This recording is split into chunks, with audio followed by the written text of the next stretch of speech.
The United States is a nation which sometimes, commits itself to nation building, and this is about the nation building or in other nations. So the U.S. has repeatedly tried to do some, reconstruction of the society and installment of governments with ostensibly good intentions, to help people achieve democracy, individual freedom, and harmony in societies, and so on. So the United States is country uh, based on principles, I think, and when it sees an opportunity or time window for that the principles to be applied to other nations, it has done so repeatedly.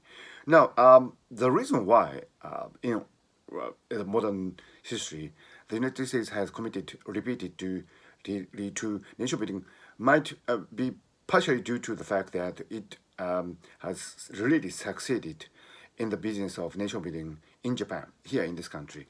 Uh, Japan fought with the United States in the Second World War, but when the U.S. won and General MacArthur and the members of the GHQ came to Japan, it was really quick and profound adaptation of the American way of doing things. And Japan changed its constitutions, and there was a really deep transformation in every aspect of Japanese society, and the educational system was changed. The media went through reform, and all this contributed to the nation building of modern Japan after the Second World War, and this I think has been a really great success experience for the United States government and people,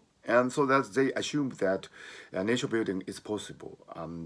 But the history shows that it's not the case. I think Japan was actually very unique in that it can sometimes change its courses drastically, like in the Meiji Restoration, which modernized Japan, starting in 1867.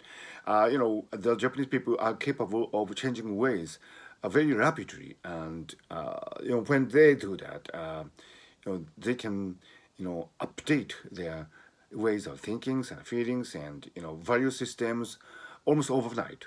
So I think the reason why the American people could do a really great job of nation building after the Second World War in Japan uh, was probably due to the flexibility of the Japanese people rather than clever planning by the American government. Although I should say that American people did play pivotal roles in the nation building in the post-World War Japan.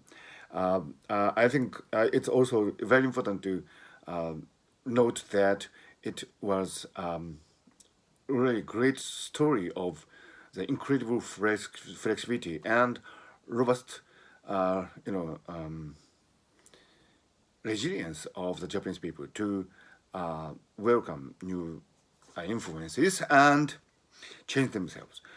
So, like in this great book, embracing defeat. It's always a great lesson to learn from history that the properties of each nation uh, and its peoples have a lot to do with the potential for transformation, and you really need to take a hard and long look with at each nation and each culture before you embark on a job of nation building.